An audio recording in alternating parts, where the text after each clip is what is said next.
Terima kasih buat kesempatannya. Selamat pagi buat Belanda, selamat sore buat Indonesia. Assalamualaikum warahmatullahi wabarakatuh.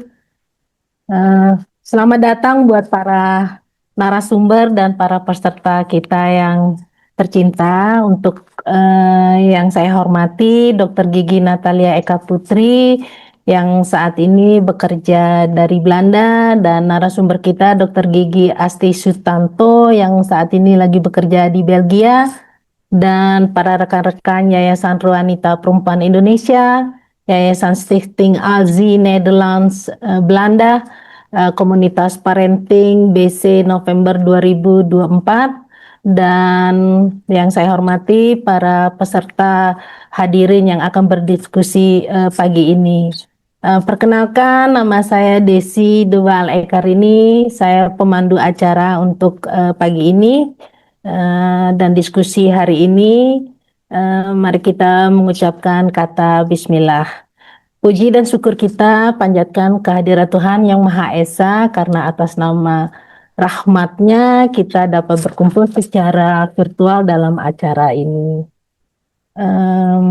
Dalam rangka memperingati Hari Kesehatan Sedunia yang diperingati setiap tahun pada tanggal 7 April.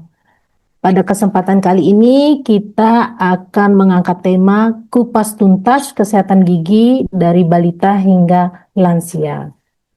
Melalui diskusi ini kita akan bersama-sama memahami betapa pentingnya menjaga kesehatan gigi mulut di setiap tahap kehidupan, mulai dari usia dini sampai usia lanjut. Kesehatan gigi dan mulut seringkali dianggap sepele, padahal memiliki peran-peran yang sangat besar dan penting dalam kualitas hidup kita, mulai dari anak sampai dewasa hingga lansia. Pada masa-masa usia ini kita memiliki tantangan dan kebutuhan keperawatan yang berbeda-beda. Melalui diskusi ini, kami berharap kita semua bisa meningkatkan kesadaran betapa pentingnya kesehatan gigi dan mulut, mendapatkan tips praktis dari dokter-dokter kita yang berada di luar negeri saat ini, serta membuka ruang diskusi yang semoga interaktif dan proaktif untuk kita semua. Sebagai informasi, kami tidak menyediakan sertifikat elektronik atau materi tertulis, tapi kami menyiapkan rekaman yang bisa dilihat di YouTube Ruanita Rumah Aman Kita. Apabila selama acara berlangsung terdapatnya pertanyaan, silahkan menulis di kolom chat atau raise hand. Sebelum kita masuk ke sesi pertama, mohon izin memperkenalkan narasumber kita. Narasumber kita yang pertama adalah Dr. Gigi Natalia Eka Putri yang akan membahas tentang kesehatan gigi dan mulut pada anak-anak, termasuk pentingnya peran orang tua dalam mencegah sejak dini. Yang narasumber kedua kita yang terhormat Dr. Gigi Asti Sutanto yang akan membahas kesehatan gigi dan mulut pada orang dewasa hingga lansia, termasuk berbagai tantangan yang sering dihadapi serta bagaimana perawatannya. Hadirin yang terhormat, kakak dan adik-adik yang tercinta, tanpa berlama-lama, mari kita masuk ke sesi pertama. Saya berikan kesempatan pertama kepada Dr. Gigi Natalia Eka Putri yang di Belanda untuk menyampaikan materinya. Kami persilahkan. Terima kasih, saya Dr. Gigi Natalia.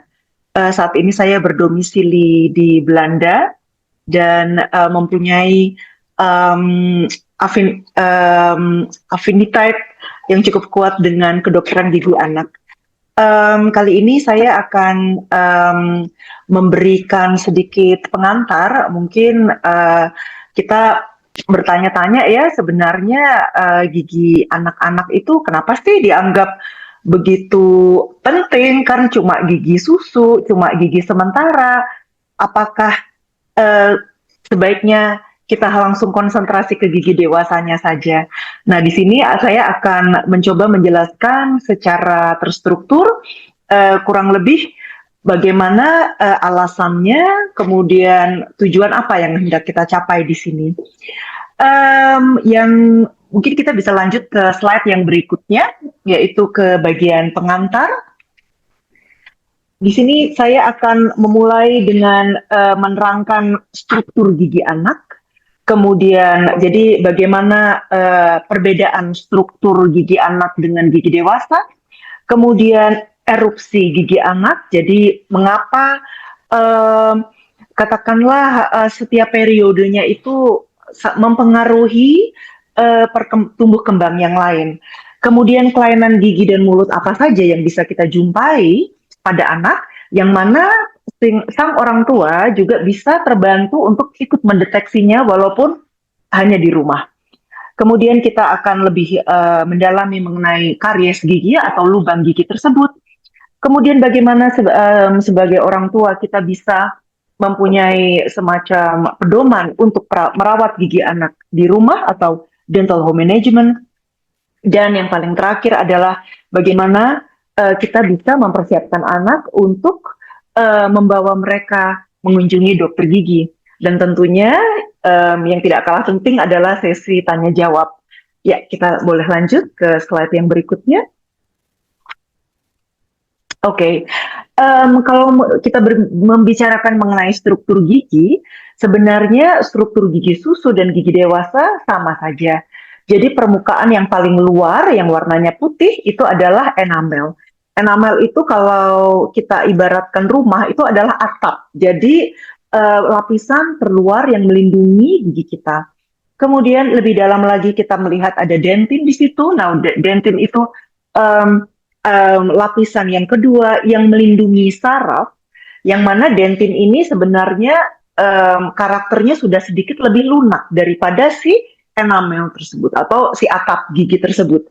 Kemudian masuk lebih dalam lagi kita di situ menemukan ruang saraf atau pulpa. Nah, di situ kita bisa lihat ada kayak semacam garis-garis, ada yang warnanya merah. Nah, yang warnanya merah itu adalah pembuluh darah dalam gigi kita. Kemudian ada yang warna biru, warna kuning, itu kurang lebih adalah saraf. Nah, kemudian si gigi ini dia dipegang atau dia didukung oleh jaringan periodontium yang mana katakanlah perekat si gigi ini yang menghubungkan antara si gigi kemudian dengan tulang, ada gusi, dan kurang lebih strukturnya sama, gigi susu dan gigi dewasa strukturnya sama. Ya, kita sekarang lanjut ke yang berikutnya. Oke, ya. Nah, kemudian di sini kita melihat perbedaan karakter gigi susu dan gigi permanen. Gigi susu di sini didefinisikan dengan milk teeth dan gigi permanen, ya permanent teeth ya. Kalau kita lihat di gambar di bawah keterangan gigi susu, kita melihat struktur dari enamel di gigi susu itu lebih tipis daripada di gigi dewasa. Kita lihat enamel di gigi dewasa itu lebih tebal, ya. Kemudian dentinnya ya kurang lebih sama, sarafnya di sini di gigi susu itu lebih besar daripada di gigi dewasa. Nah, itulah sebabnya kenapa di gigi susu, katakanlah ya, itu cepat sekali proses karies itu menjadi lebih dalam. Katakanlah di gigi dewasa ya mungkin dalam waktu 1 tahun atau 6 bulan suatu lubang gigi itu baru bisa tambah dalam. Tapi kalau dalam gigi susu, karena enamelnya, karena atap giginya ini lebih tipis, maka katakanlah penjalanan infeksinya menuju ke dentin kemudian ke pulpa itu lebih cepat. Makanya di sini kita boleh mengatakan bahwa gigi susu itu sebenarnya lebih sensitif, lebih lemah daripada gigi permanen. Ya, kita menuju ke slide berikutnya. Oke. Nah, kemudian di sini kita melihat ada semacam chart mengenai tumbuh kembang gigi. Jadi kurang lebih di sini kita bisa melihat bahwa katakanlah gigi susu itu sudah mulai tumbuh di dalam mulut seorang bayi itu biasanya kurang lebih waktu dia berumur 6 bulan. Kemudian dengan berjalannya waktu itu mereka mulai mendapatkan gigi geraham pertama, gigi geraham kedua, dan pada saat gigi itu baru tumbuh ya, baru muncul di gigi di dalam mulut, itu sebenarnya eh, suatu perawatan yang dilakukan oleh orang tuanya di sini, yaitu simpel sekali, penyekatan gigi sudah mulai penting sekali karena di periode yang kurang lebih si anak ini lalui, pembentukan benih gigi dewasanya juga sudah mulai berlangsung. Jadi di sini katakanlah hampir kayak domino ya, katakanlah kayak gitu. Jadi gigi susu yang sudah tumbuh itu sudah harus mulai dirawat, sudah mulai harus diperhatikan karena ini juga bisa mempengaruhi tumbuh kembang gigi permanennya. Ya, kita bisa lanjut ke slide berikutnya. Saya coba tidak menjelaskan terlalu spesifik supaya lebih mudah diikuti. Oke, terima kasih. Nah, di sini kita bisa melihat bagaimana tumbuh kembang gigi yang bisa dilihat melalui radiologi atau melalui CT scan. Kita bisa melihat di sini betapa ramenya ya gigi tumbuh kembang gigi di dalam apa ini katakanlah tengkoraknya si anak ini. Jadi kita bisa lihat di situ ada gigi susu, di atasnya itu sudah mulai terbentuk benih giginya. Pembentukan benih gigi selalu dimulai dengan mahkota giginya, baru kemudian dengan akarnya. Jadi kurang lebih pembentukannya begitu. Jadi kita bisa bayangkan kalau misalnya gigi susunya infeksi ya, misalnya gigi susu depan ya, seperti di gambar yang di sebelah kiri kita bisa melihat gigi susunya itu ada akarnya, nah kemudian di atas akarnya itu ada mahkota gigi permanen. Nah kita bisa bayangkan kalau misalnya si gigi susu ini infeksi, katakanlah dia bengkak atau abses, ada pus. Nah pusnya ini, infeksinya ini bisa mempengaruhi tumbuh kembang mahkota gigi dewasanya. Makanya kita kadang-kadang suka lihat ada orang kok giginya coklat begitu, bukan karena rokok, bukan karena makanan, tapi karena memang enamelnya yang warnanya coklat. Kenapa? Itu karena ada gangguan pada saat tumbuh kembang benih gigi permanennya. Ya, kita boleh lanjut ke slide berikutnya. Oke. Kemudian di slide berikut ini kita melihat pergantian gigi geligi yang mana kalau dia sudah cukup lengkap ya, kurang lebih begitu. Di sini kita juga bisa melihat perkiraan pergantian umurnya. Misalnya pada saat anak umur 6 tahun, mereka mendapatkan gigi geraham permanen yang pertama. Gigi geraham ini tidak menggantikan gigi susu apapun, tetapi dia pure, dia tumbuh sendiri sebagai gigi baru di dalam mulut anak. Biasanya saat dia umur 6 tahun, kemudian dia saat umur 7 tahun, dia mendapatkan biasanya gigi susu depannya sudah mulai goyang, kemudian berganti dengan gigi depan yang permanen. Di sini kita bisa melihat kurang lebih pergantiannya sesuai dengan umur mereka. Jadi ini adalah skema teori pergantian gigi geligi, tapi bisa bervariasi di anak-anak. Tapi kurang lebih di sini terjadinya pergantian ini di umur yang bisa kita lihat di slide tersebut. Ya, kita bisa lanjut ke slide berikutnya. Nah, kemudian kita sampai ke bab yang ketiga sebenarnya, yaitu adalah mengenai kelainan gigi apa saja yang kita bisa lihat pada saat mereka katakanlah sedang tumbuh kembang. Kita di sini bisa melihat katakanlah pada saat gigi mulai tumbuh, kadang-kadang giginya tuh besar sekali, ya, itu bisa terjadi. Nah, saking besarnya itu dia kayak menekan gusinya, sehingga kita bisa lihat di slide ini di gambar yang pertama di atas ya, itu kita bisa melihat gusinya biru. Nah, kadang-kadang ini juga bisa katakanlah orang tua boleh waspada di sini. Ini kenapa kok gusinya biru kayak habis ditonjok kayak gitu. Nah, ini sebenarnya adalah kista dental erupsi, dental eruption cyst. Jadi ini kista yang disebabkan oleh erupsi gigi. Jadi karena dia menekan sekali itu, jadi gusinya kayak memar, makanya kita ngelihat kayak ada biru-biru ini. Terus habis itu kalau dipegang agak sakit rasanya, kalau terus kemudian teksturnya agak keras sedikit. Nah, ini sebenarnya kayak semacam kista, tapi tenang aja, ini bukan bukan sesuatu yang ganas. Pada dasarnya ini akan hilang sendiri seiring dengan gigi yang sudah tumbuh di dalam mulut anak. Jadi nanti kalau giginya sudah tumbuh, benjolannya hilang. Tapi memang orang tua juga perlu waspada di sini. Bila sakitnya sudah lebih dari 2 minggu, kemudian ada infeksi, misalnya kayak pembekakan yang menyebabkan pus atau pendarahan, ada baiknya dibawa ke dokter gigi. Karena kalau sudah begitu, kadang-kadang dokter gigi harus menerapkan tindakan yaitu insisi. Tapi biasanya yang kami lakukan di sini hanyalah monitoring saja. Jadi kalau misalnya giginya sudah tumbuh, ya udah biasanya nanti selesai sendiri, udah nggak bengkak lagi. Kurang lebih begitu. Kemudian di gambar yang kedua, ini kita bisa melihat semacam kelainan gigi yaitu double tooth. Ini juga katakanlah ya boleh dibilang semacam kelainan karena ini lain daripada yang biasanya. Katakanlah itu kayak ada satu gigi tapi dia berkembang jadi dua begitu ya. Kurang lebih mahkotanya jadi dua tapi akarnya satu. Kalau ini terjadi pada gigi susu, jangan khawatir, ini tidak berbahaya.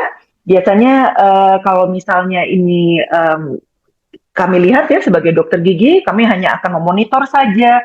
Dan kalau misalnya giginya tanggal, kita hanya perlu tahu apakah anak ini di masa depan memerlukan terapi ortodonsi. Karena biasanya akan ada semacam space atau ruangan di antara gigi satu dan gigi yang lain. Kurang lebih begitu. Ya, kita boleh lanjut ke slide berikutnya. Oke.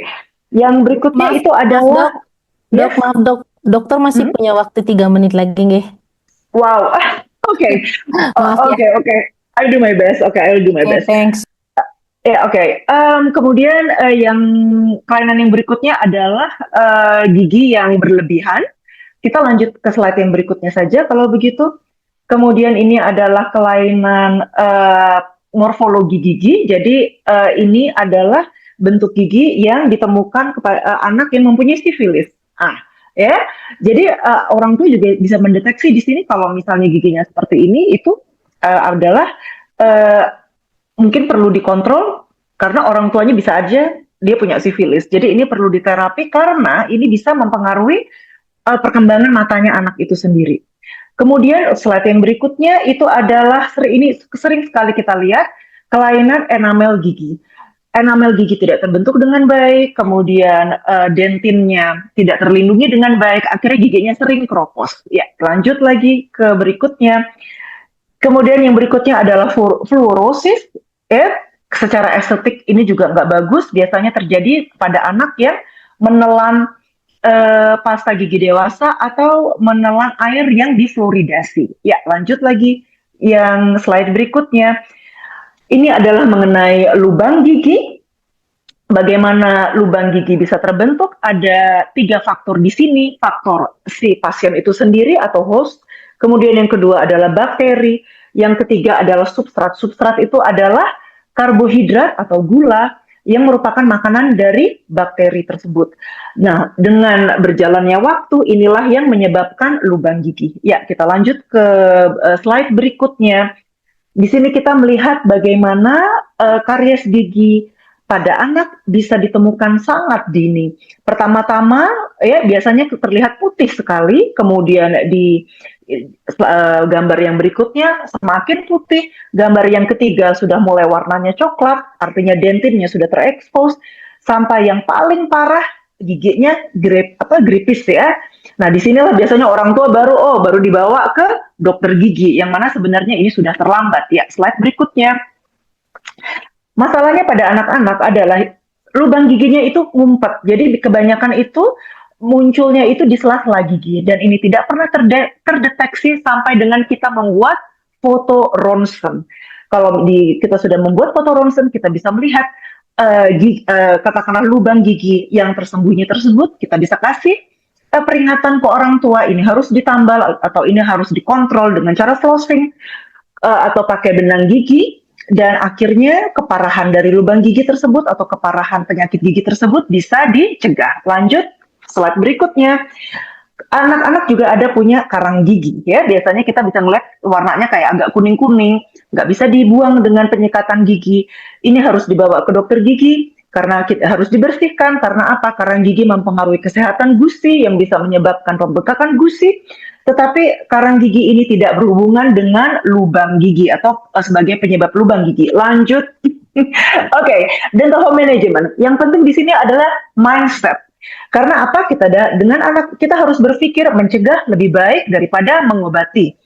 Seperti yang kami lakukan di sini di Belanda, anak adalah tanggung jawab dari orang tua sampai mereka umur 18 tahun.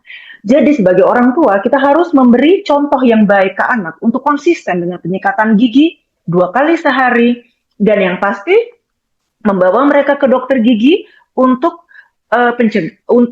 katakanlah membiasakan mereka dengan dental visit juga dengan treatment di dokter gigi. Jadi bagaimana kita memberi contoh, bagaimana kita memberikan struktur pada anak, mempengaruhi bagaimana mereka tumbuh kembang, bukan hanya secara katakanlah bukan hanya secara kesehatan giginya saja, tapi juga secara mindset. Karena ini terbukti anak-anak yang mempunyai lubang gigi yang sedikit, mereka juga punya kecerdasan yang lebih baik daripada mereka yang giginya rusak.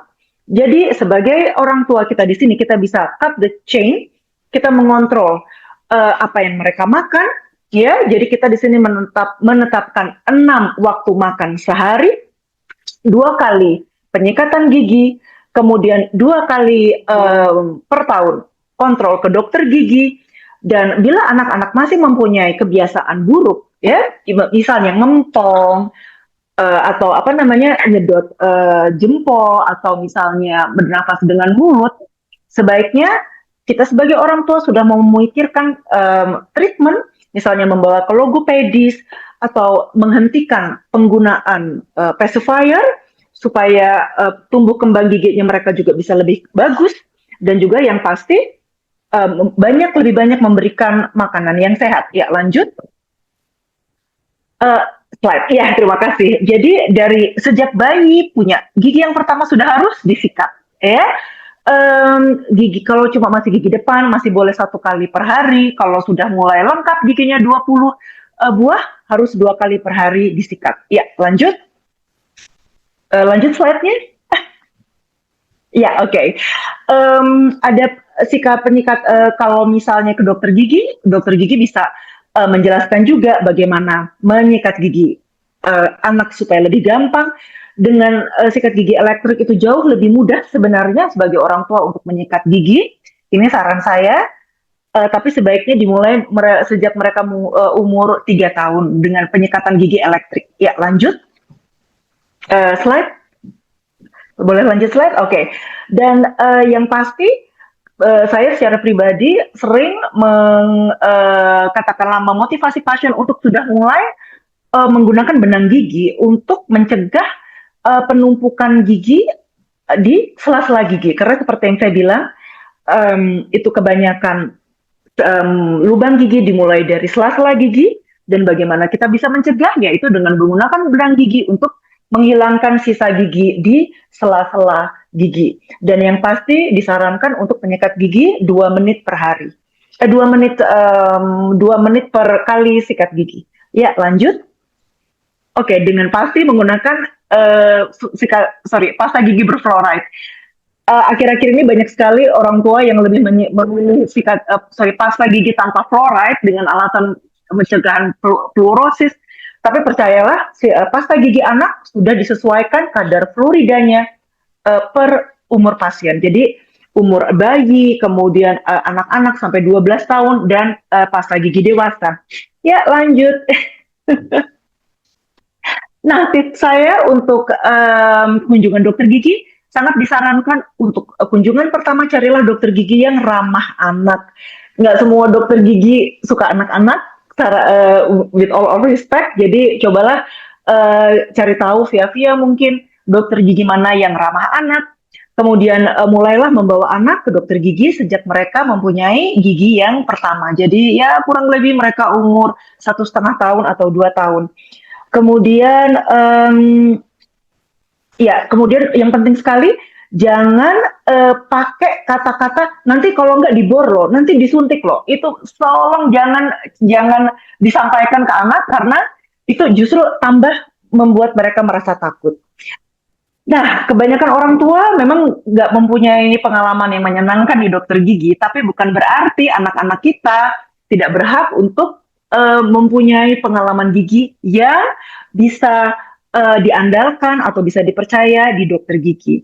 Maka em, janganlah membiarkan apa yang pernah terjadi dengan kita yang kurang baik juga terjadi pada anak kita. Jadi, parents, you are the king, you are the boss. Sukses. Terima kasih. Wow, terima kasih nih. Paparannya sangat-sangat menarik. Terima kasih sekali lagi Ya, eh, buat penjelasannya yang sangat-sangat bermanfaat untuk kita semua mengenai pentingnya kesehatan gigi anak sejak usia dari gigi tumbuh pertama ya sampai kita orang tua. ya, Jadi tanggung jawabnya juga kembali ke orang tua kita ya, sebagai orang ya. tua, sebagai orang dewasa. Oke, mari kita lanjut ke sesi 2 yang akan dipaparkan oleh Dokter Asti Sutanto. Tapi kita dalam sesi itu kita ngobrol-ngobrol ya dok. Kita ngobrol-ngobrol aja ya. Iya, halo, Tadi kan, selamat pagi. iya selamat pagi buat semuanya yang baru hadir, yang baru masuk, selamat sore. Jadi tadi kita udah lihat nih video cakep dari dokter nih sahabat cerita ya tentang pengalaman bekerja segala macam di Belanda, tantangannya seperti apa. Ini kita nih ngobrol aja nih, ngobrol santai gitu sambil Iya, mungkin ada teman-teman yang mau diskusi nanti pada sesi ketiga. Jadi ini gini loh dok. Ini pengalaman dokter ini ya menarik sekali itu. Jadi kalau menurut saya itu pengalaman tuh merawat gigi lansia atau orang dewasa di Belgia sama dibandingkan di Indonesia itu ada nggak perbedaannya tuh di situ?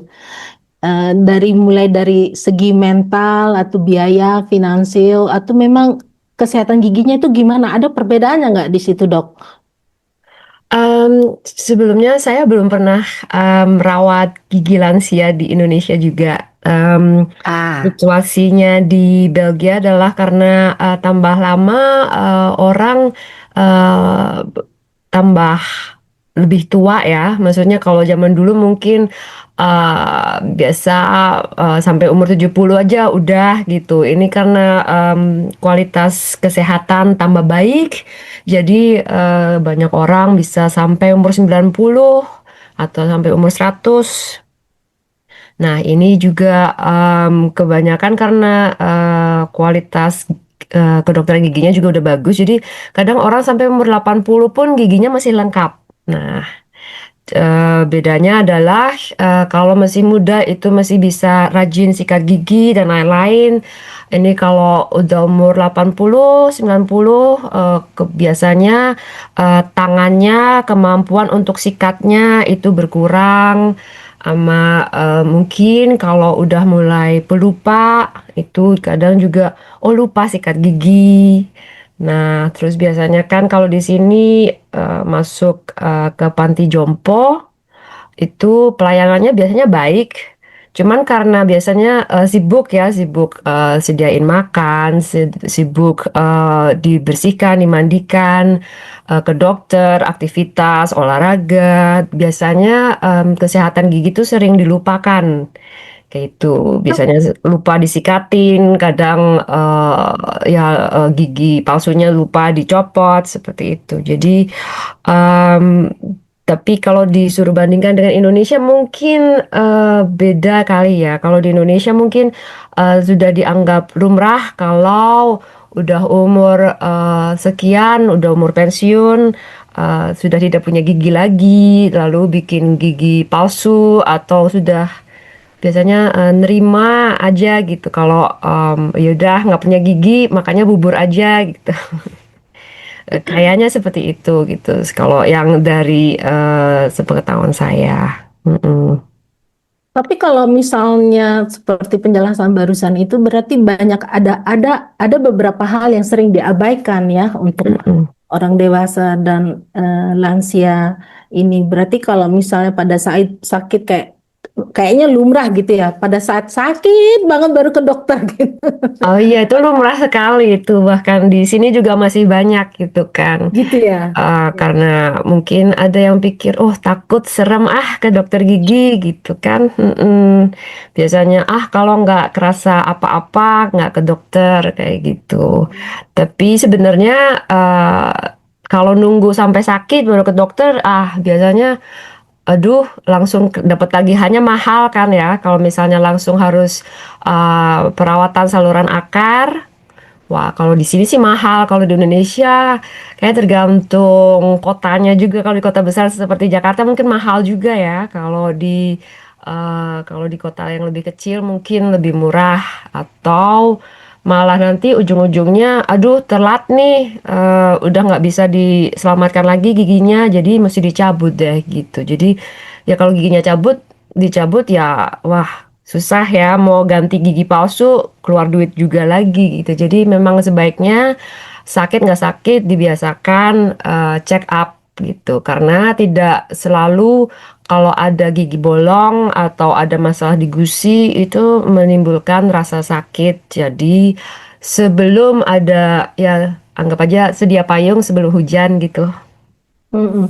Iya. Berarti kalau ini kan ukuran tadi Dokter Natali udah bercerita bagaimana proses pencegahan gigi yang rusak buat anak-anak ya. Untuk orang dewasa normalnya untuk pembersihan atau sikat gigi itu berapa kali tuh dok sehari? Apa harus setelah sikat gigi harus ada mouthwash-nya juga, flossing juga gitu ya dok ya? Untuk dewasa itu gimana itu? Kayak kurang Sebaiknya lebih itu seperti sama ya apa? kalau kayak tadi kan Dokter Natalia jelaskan juga 2 kali sehari ya. Yang paling penting itu adalah malam. Malam itu harus sikat gigi. Kalau pagi buru-buru lupa itu masih tidak terlalu bencana alam. Tapi kalau malam, kalau bisa kita tidur itu tanpa ada sisa nasi atau sisa makanan di antara gigi-gigi kita. Dan setelah sikat gigi 2 menit yang lama, 2 menit itu lumayan lama loh. Kalau kita buka Instagram 2 menit cepet sekali. Tapi kalau suruh sikat gigi itu lama banget. Kalau bisa pakai timer 2 menit. Setelah itu memang betul pakai floss atau pakai sikat kecil-kecil buat di antara sela-sela gigi gitu karena meskipun kita nggak ngerasa ada yang nyempil nih tapi mau nggak mau pasti ada aja lah yang kecil-kecil yang nyempil di antara gigi. Nah kalau itu kita biarkan itu lama-lama bisa bikin gigi bolong gitu. Kalau masalah mouthwash tidak harus ya. Kalau ada yang mau supaya fresh gitu, itu boleh. Tapi kalau mouthwash itu eh, ekstra. Jadi dia bukan pengganti untuk floss atau pengganti pakai tusuk gigi gitu misalnya. Jadi itu ekstra aja.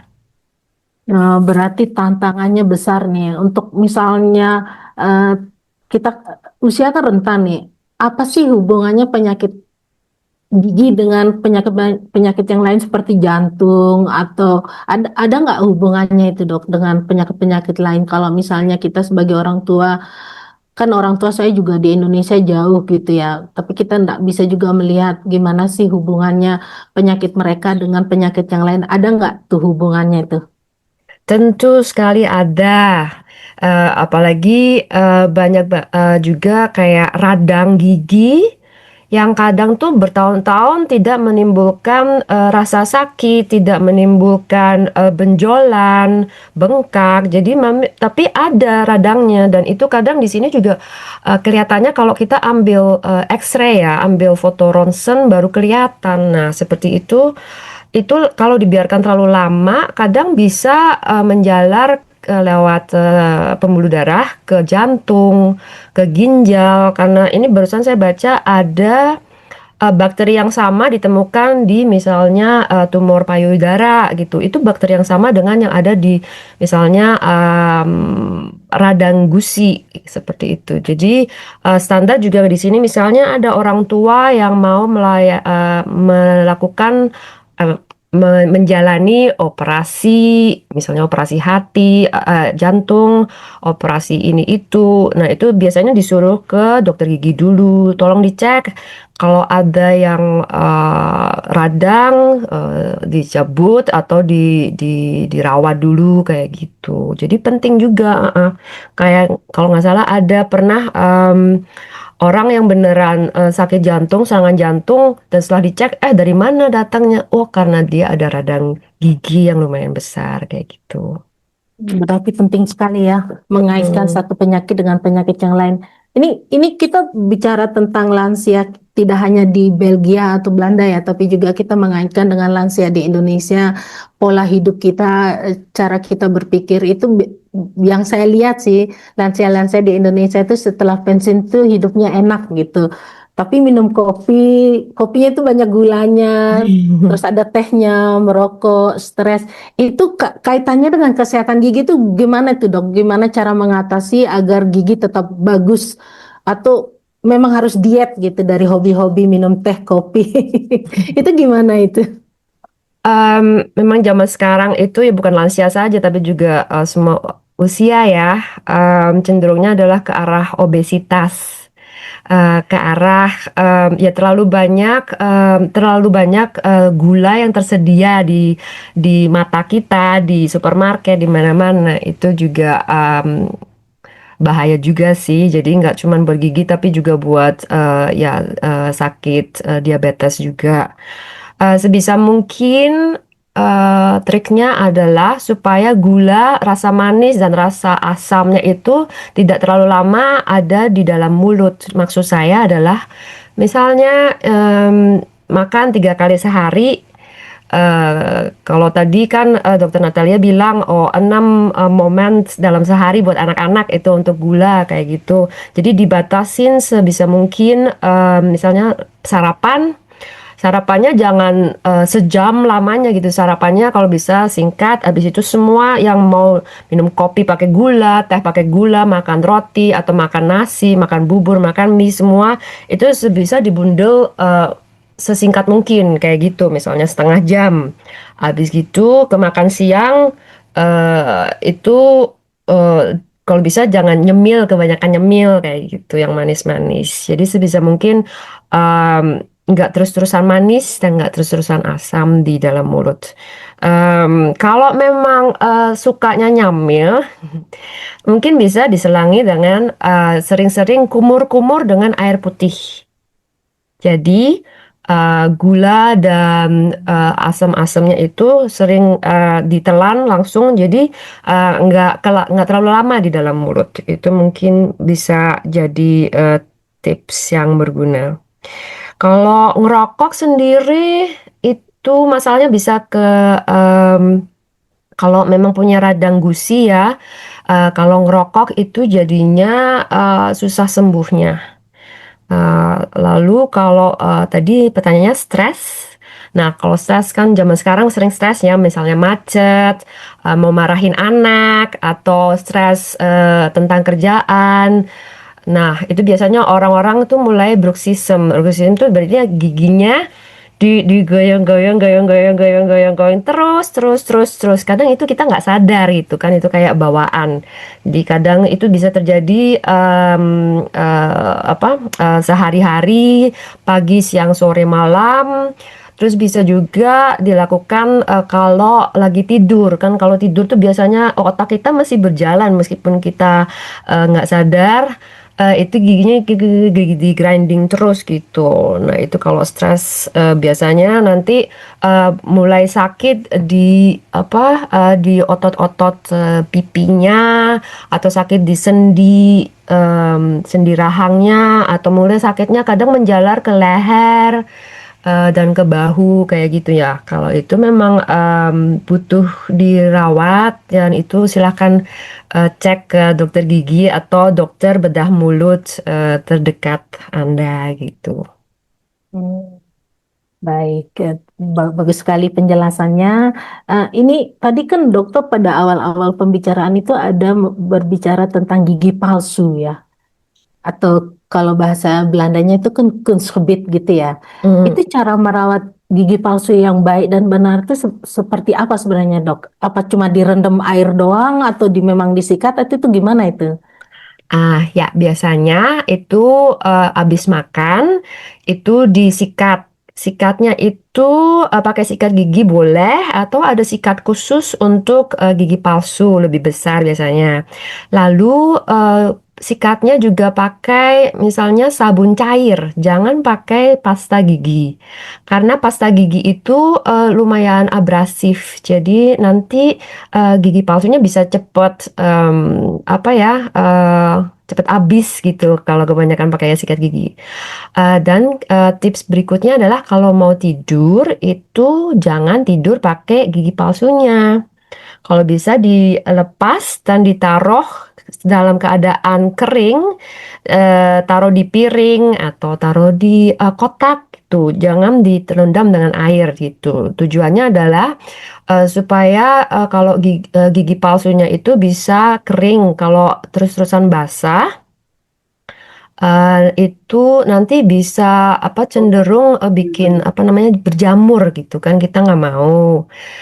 Dan juga kalau misalnya tidur tanpa gigi palsu itu saya selalu bilang kan kalau kita tidur juga nggak pakai sepatu, nggak pakai kacamata, jadi benda-benda yang asing itu kalau bisa dilepas supaya gusi kita bisa rileks, bisa bernafas gitu. Lalu kalau misalnya nanti oh ada kotor nih di gigi palsunya, ada karang giginya. Nah, kalau mau itu mungkin bisa taruh dicelup seperempat jam saja, 19 menit. Itu di cai air plus cuka sedikit. Nah, nanti kalau cuka itu nanti bisa melarutkan karang giginya, terus langsung bisa disikat keluar kayak gitu. Wah, benar-benar ya. Ini penjelasan sambil saya notit loh ini dok. Ini Iya, untuk bagus. pertanyaan terakhir nih kita Ya. udah mau memasuki pertanyaan terakhir ini. Ini kan terakhir-akhir ini kan banyak reklame gitu televisi di koran di Facebook gitu whitening itu loh dok. Hmm. Itu sebagaimana amannya whitening itu. Terus kewaspadaan kita ini kan anak-anak masih puber kan kepingin giginya putih. Hmm. Standar putih itu yang seperti itu gimana sebenarnya? Dan pengaruh kesehatan itu dan penampilan percaya diri itu gimana sebenarnya itu? Mohon penjelasannya. Iya, biasanya memang yang puber itu kan sering ingin apa yang temannya punya, dia juga pengen. Apa yang ada di sosial media juga dia kepengen juga. Peraturan estetikanya adalah warna gigi kita ini tidak boleh lebih putih daripada warna putih dari mata kita gitu. Karena kalau itu lebih putih, nanti itu kayak kelihatan tidak alami kayak gitu kan. Terus harus hati-hati juga dengan produk-produk yang dijual online eh, untuk memutihkan gigi karena kadang ada produk-produk yang sangat agresif ya. Itu alhasilnya nanti giginya bisa linu gitu. Apalagi ada sikat gigi yang apa biasanya yang pakai bahannya arang gitu kan. Itu kalau sikatnya gitu terus-terusan itu nanti giginya jadi linu-linu semua kayak gitu kan nggak asik juga gitu. Cantik tapi aduh giginya linu mau minum air aja susah gitu. Jadi sebaiknya saya sarankan untuk pergi ke dokter gigi untuk mendapatkan advice yang tepat apakah eh, dan untuk produk mana yang tepat untuk masing-masing orang. tanpa menyebabkan rasa linu dan tanpa merusak enamel gigi masing-masing kayak gitu. Wah, terima kasih nih kepada Dokter Gigi Asti atas penjelasannya yang sangat komprehensif mengenai kesehatan gigi dan mulut pada orang dewasa dan Sama-sama. lansia ya. Ini saya rasa teman-teman udah pada penasaran untuk sesi pertanyaan ini. Jadi bila teman-teman ada yang mau bertanya boleh di kolom chat, tapi boleh juga raise hand kalau misalnya ada yang mau langsung bertanya silakan di raise hand-nya. Sambil saya catat pertanyaan-pertanyaan masuk juga ini sudah ada yang beberapa yang masuk. Ini yang dituju ke Dokter Natali ada, Dokter Asti juga ada. Jadi saya tunggu dulu teman-teman, mungkin ada yang mau langsung raise hand. Kalau misalnya tidak ada, saya mungkin untuk sesi pertama untuk memberikan dulu ke Dokter Gigi Natali karena ada pertanyaan ini. Pertanyaannya, bagaimana cara terbaik mengatasi rasa takut nih dok ya, rasa takut ke anak saat pertama kali masuk ke ruang dokter atau berkunjung ke dokter gigi ini. Itu gimana itu caranya mengatasinya dok? Terima kasih. Ya, terima kasih buat pertanyaannya. Yang paling pertama itu kita bisa mempersiapkan anak, misalnya ini kita mau, ini kita mau periksa gigi, kita mau kenalan. Nah, jadi yang paling bagus itu paling pertama itu sebaiknya kita kayak kenalan dulu sama dokternya gitu. Jadi kayak kita misalnya bawa anak ke sekolah buat pertama kali, kita kenalan dulu sama gurunya, sama lingkungannya. Dan ke anak-anak itu juga sama, karena dengan cara kita memberi semacam modeling itu lebih bagus, katakanlah kayak gitu. Jadi yang pertama bisa juga misalnya pada saat kalau saya menyarankan, jadi pertama katakanlah cari dokter gigi yang ya pertama itu ya yang ramah anak, kemudian yang kedua kita bikin janji untuk sifatnya kenalan dulu. Jadi sifatnya kenalan itu adalah si dokter gigi memperkenalkan diri, kemudian orang tua bisa mempersiapkan dari rumah, misalnya nanti dokter giginya itu akan ngelihat ke mulut kamu, dia akan ngitung gigi kamu ada berapa, nanti dokternya pakai kaca mulut buat ngelihat ke dalam mulut kamu.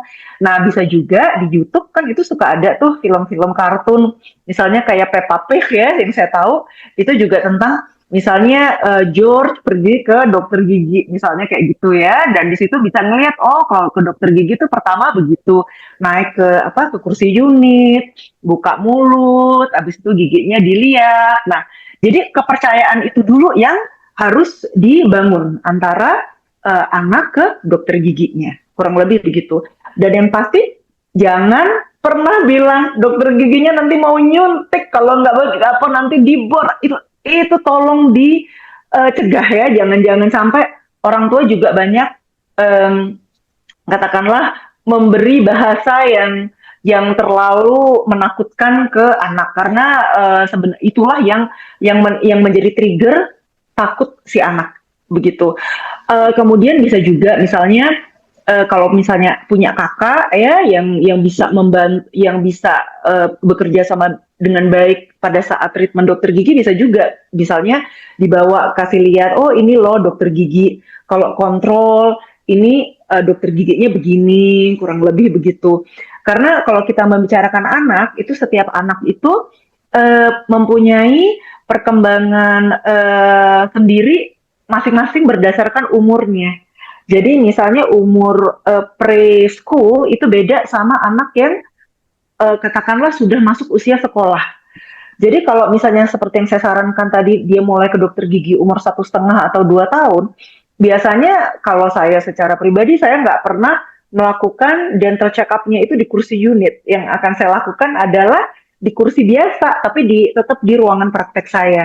Begitu. Jadi yang penting dia kenal sama dokternya dulu. Begitu, dia kenal sama dokternya dulu, dia mengenali apa itu kaca mulut, dia tahu bagaimana harus buka mulut tanpa harus dipaksa, tanpa harus dipegangin sama 2 orang, katakanlah kayak gitu. Itu yang paling penting. Jadi katakanlah membiasakan dulu ke anaknya itu ke dokter gigi, dipersiapkan dengan cara, oh ini dokternya mau lihat ke mulut kamu. Nah, kalau untuk treatment, saya sarankan itu sebaiknya ya tergantung dokter giginya sih. Kalau misalnya saya atau biasanya dokter gigi anak pada umumnya itu memberi sesi yang namanya dental introduction. Jadi kalau dental introduction atau dental introduction itu jadi kami memberi semacam penjelasan bagaimana kami melakukan treatment, misalnya bagaimana kami menambal lubang, bagaimana kami melakukan pencabutan gigi, dan itu semua kata-katanya kami sesuaikan sedemikian rupa dengan umur si anak. Misalnya kayak anak umur 4 atau 5 tahun, saya nggak akan bilang gigi kamu nanti akan saya preparasi, lubang gigi kamu nanti saya bor. Tidak, saya akan bilang lubang gigi kamu akan saya bersihkan. Lubangnya udah ada. Kalau bor kan bikin lubang. Kalau lubangnya dibersihkan, memang kamu sudah punya lubang. Jadi saya nggak ngebor. Nah itu persepsinya udah beda banget gitu loh. Misalnya disuntik, saya tidak akan ngomong misalnya giginya disuntik, giginya dibius. Tidak, saya akan bilang gigi kamu ditidurin dulu ya, dibikin tidur. Kalau giginya udah tidur, giginya udah bobo, nanti giginya nggak berasa apa-apa gitu. Jadi itu persepsinya udah beda banget. Jadi saya rasa sebagai orang tua di sini kita mempersiapkan anak secara psikologis supaya bisa mengerti apa maksud dan tujuan dia ke dokter gigi. Saya rasa itu sih yang paling penting sebagai orang tua untuk mempersiapkan, karena ya itu kalau misalnya kalau gigi kamu rusak, kamu nggak akan pergi ke tukang bengkel. Kalau gigi kamu sakit, kamu nggak akan pergi ke tukang salon. Yang bisa bantu kamu ya cuma dokter gigi. Even dokter umum aja kalau nggak bisa nolong kamu kalau misalnya gigi kamu sakit, ya, atau kamu ke bu guru, kamu nggak bisa. Bu guru akan nyuruh kamu ke dokter gigi. Jadi makanya kenapa kamu harus bisa kamu bisa membantu si dokternya ini juga dengan baik, katakanlah bekerja sama dengan dokter giginya ini dengan baik. Jadi saya rasa itu sih secara lebih ke psikologisnya anak itu sendiri yang dipersiapkan. Baik. Begitu. Ini masih ada 2 pertanyaan lagi, tapi saya gabung jadi satu nih dok. Ini pertanyaan itu kita kan sering melihat kebiasaan terbentuk dari kecil ya, karakter anak itu. Menurut dokter kebiasaan buruk yang paling sering terbawa hingga dewasa itu apa sebenarnya? Dan kedua ini saya gabung jadi satu ini. Kadang-kadang orang tua kan mengeluh, kok anak saya nggak mau sikat gigi. Itu gimana seharusnya sebagai orang tua? Apa harus kita paksakan atau bagaimana caranya membawa atau memberikan motivasi ke anak tersebut bahwa sikat gigi itu salah satu yang paling penting gitu. Gimana itu dok? Coba sebentar. Yang pertama, kebiasaan buruk anak yang terbawa sampai dewasa. Sorry, ini Ya. Oke, terus yang kedua pertanyaannya apa? Kadang-kadang orang tua kan mengeluh ini anak saya nggak mau sikat gigi gitu. Itu gimana caranya memberikan motivasi itu ke anak itu sehingga sikat gigi itu adalah salah satu yang secara otomatis gitu, oh ya saya mau ke tempat tidur saya harus sikat gigi gitu tanpa harus disuruh sama mama papa gitu. Oke, Itu terima gimana? kasih pertanyaannya. Pertanyaannya bagus sekali karena sebenarnya tadi mau saya terangin juga di presentasi saya, cuma waktu terbatas. Oke. Sorry. Oke.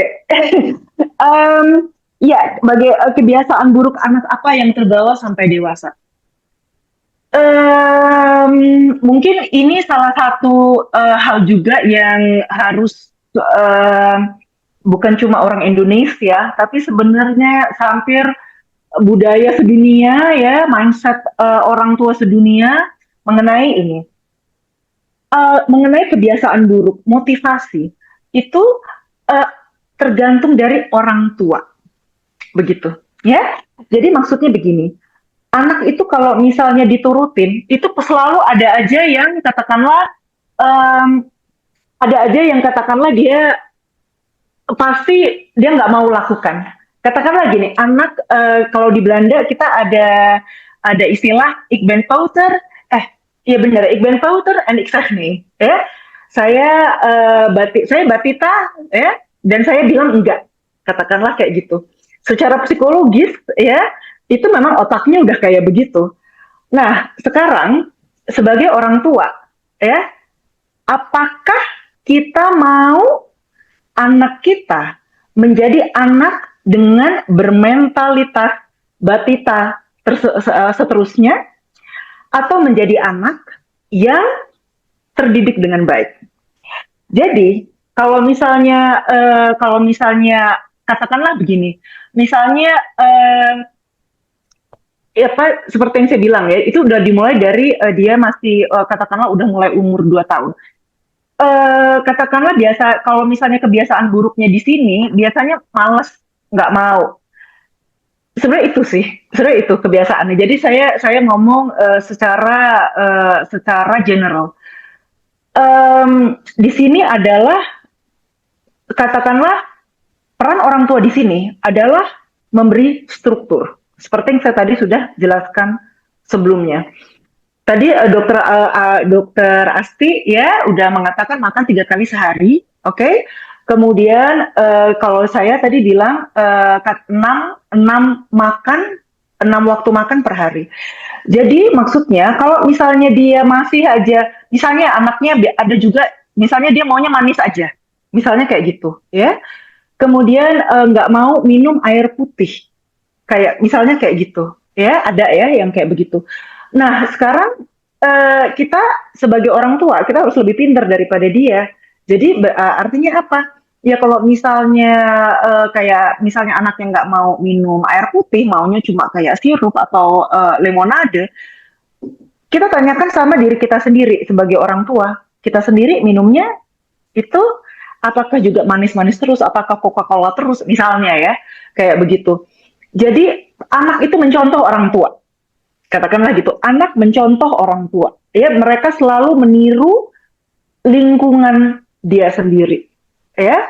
Jadi kalau misalnya orang tua tidak memberi contoh yang baik, tidak memberi struktur yang baik, ya otomatis anaknya juga punya kebiasaan yang kurang lebih sama dengan orang tuanya. Orang tuanya minum alkohol, ya anaknya juga minum alkohol. Orang tuanya ngerokok, biasanya anaknya juga ngerokok, katakanlah kayak gitu. Jadi kalau misalnya kebiasaan buruk anak apa yang terbawa dari dewasa, ya biasanya ya kebiasaan yang dia mau-maunya dia sendiri. Katakanlah kayak gitu, males sikat gigi. Biasanya anak-anak paling males sikat gigi kalau mau berangkat sekolah, atau kalau misalnya mau tidur karena udah capek. Nah sekarang orang tuanya gimana? Orang tuanya begitu juga apa enggak? Begitu. Habis itu yang kedua, ya, cara memotivasi anak untuk gosok gigi. Anak-anak itu pada dasarnya malas gosok gigi. Sorry, ini kabar buruk, tapi ini kenyataannya. Dan makanya itu sebabnya di Belanda, kami sangat-sangat mengharapkan orang tua untuk tetap menggosok gigi anaknya sampai mereka umur 9 atau 10 tahun. Karena apa? Motorik tangan anak itu belum berkembang dengan baik sampai dia umur 9 atau 10 tahun. Dan seperti di presentasi saya tadi, kalau dia punya gigi baru, kalau giginya baru mau tumbuh, biasanya gusi sensitif. Kalau dia gigi susunya goyang karena mau ganti sama gigi yang baru, itu setiap kali dia gigit, setiap kali dia kena sikat gigi, itu juga sensitif. Akhirnya mereka terlalu hati-hati menyikat gigi. Dan biasanya penyekatan giginya tidak maksimal, dan disitulah si anak dapat lubang lagi. Makanya kenapa kami sangat menyarankan di sini, di Belanda, untuk tetap menyikat gigi anak sampai dia umur 10 tahun, dan itu dilakukan setiap malam sebelum si anak tidur. Ya, seperti saya, terima kasih tadi Dokter Asti sudah melengkapi penjelasan saya juga sebelum tidur, jadi tidak pergi ke tempat tidur dengan sisa makanan ke tempat tidur. Begitu. Biasanya memotivasi anak memang katakanlah itu tidak gampang. Memotivasi anak itu tidak gampang. Beda apa? Karena perkembangan otaknya itu belum semaksimal kalau nanti dia sudah mungkin beranjak dewasa atau mulai ke remaja. Tapi kita membicarakan anak dari umur 1,5 atau 2 tahun. Tapi beda, kalau anaknya sudah mulai terbiasa dengan struktur, ya, itu anak akan menganggap struktur itu sebagai sesuatu, ya, yang sudah menjadi identitas dirinya mereka sendiri. Katakanlah kayak gitu. Misalnya gini deh, gampang kayak kita di Indonesia makan nasi. Nah, terus kita di Belanda kita kalau misalnya makan frikandel atau sama sosis misalnya, tetap aja paling enak makannya sama nasi kan daripada sama kentang. Saya ngasih contoh aja gitu. Atau kita misalnya biasa pakai sambal. Kita udah sampai Paris mau makan pakai steak, tetap aja kita cari sambalnya mana. Misalnya kayak gitu, kerupuknya mana. Nah, itu identitas. Identitas itu terbentuk dari struktur, dari kebiasaan. Makanya itulah mungkin mindset yang perlu kita rubah sekarang. Sebagai orang tua, kita adalah role model untuk anak kita yang akan membentuk si anak ini menjadi manusia seutuhnya hingga dia dewasa nanti. Kurang lebih begitu penjelasan saya. Terima kasih. Bagus sekali ya pemaparannya dan penjelasannya, benar-benar dapat ilmu baru nih kita yang sahabat-sahabat wanita ini. Nah, terima kasih Dokter Natali Eka Putri. Ini kita lanjut ke sesi pertanyaan buat Dokter Asti ini. Ini kebetulan pertanyaannya ada 4 yang masuk, jadi saya gabung dulu. Yang pertama ini Dok, bagaimana cara penanganan gigi berlubang pada lansia? Apakah pendekatannya berbeda dibanding orang dewasa atau puber? Itu pertanyaan pertama. Terima kasih. Oke, cara penanganan gigi lubang di lansia itu sebenarnya sama seperti orang dewasa pada secara general ya. Datang ke dokter gigi, terus check up tiap tahun, lalu kalau ada lubang kita tambal.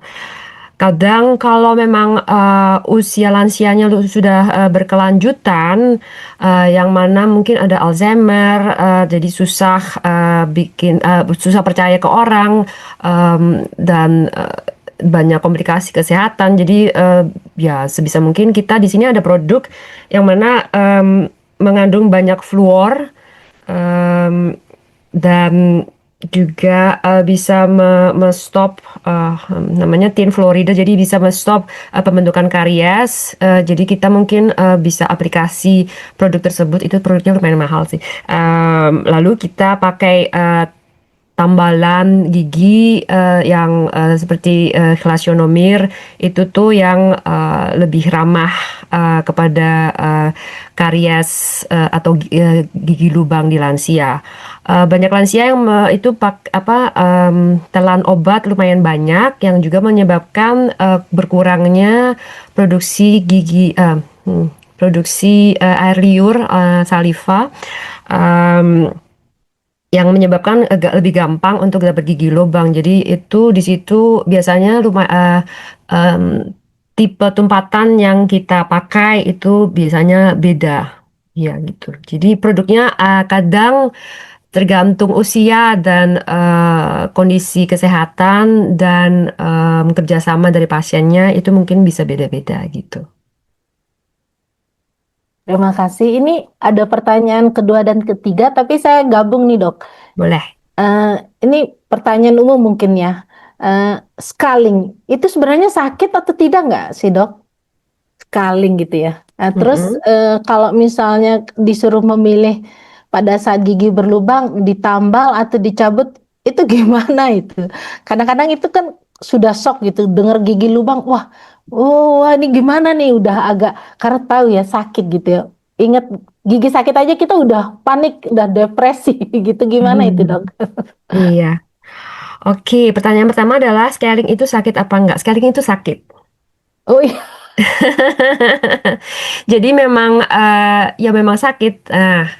Semakin sering kita pergi scaling, misalnya sekali setahun, itu sakitnya lebih sedikit daripada kalau kita kumpulin sekali dalam 10 tahun misalnya. Kalau setelah 5 tahun atau 10 tahun baru datang, itu lebih sakit sekali. Jadi kalau tambah sering scaling, tambah berkurang sakitnya, karena ya lebih dikit juga kerjaan dokter giginya kayak gitu. Tapi memang sakit, tapi cepet kok. Terus worth it lah.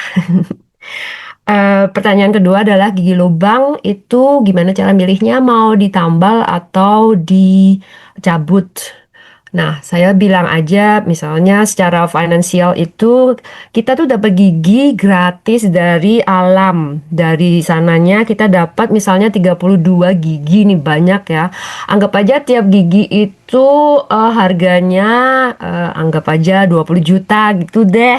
Nah, jadi kita dikasih sama Tuhan, dikasih sama alam nih 20 juta kali 32 gigi. Nah, terus kita makan kebanyakan makan coklat, terus giginya bolong. Nah, kalau keras kita ngelihatnya, oh ini gigi dapatnya mahal, mau cabut apa mau dibenerin? Nah, pasti kita milihnya mau dibenerin.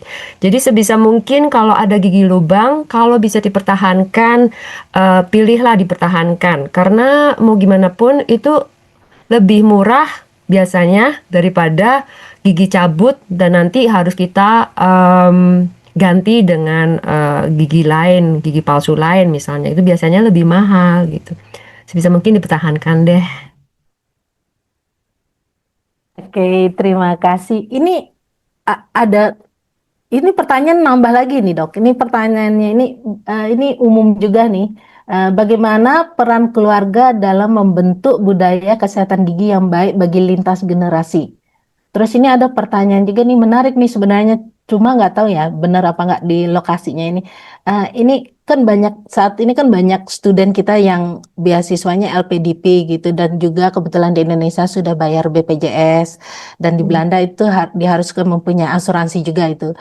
Kira-kira pada saat surat izin tinggal belum keluar nih sempurna, tapi kedapatan sakit gigi, bisa nggak ke dokter gigi dengan memakai sistem BPJS tadi itu? Kira-kira bisa nggak itu ditanggulangi dulu sebelum asuransi dari Belanda atau Belgia keluar? Itu gimana sih dok?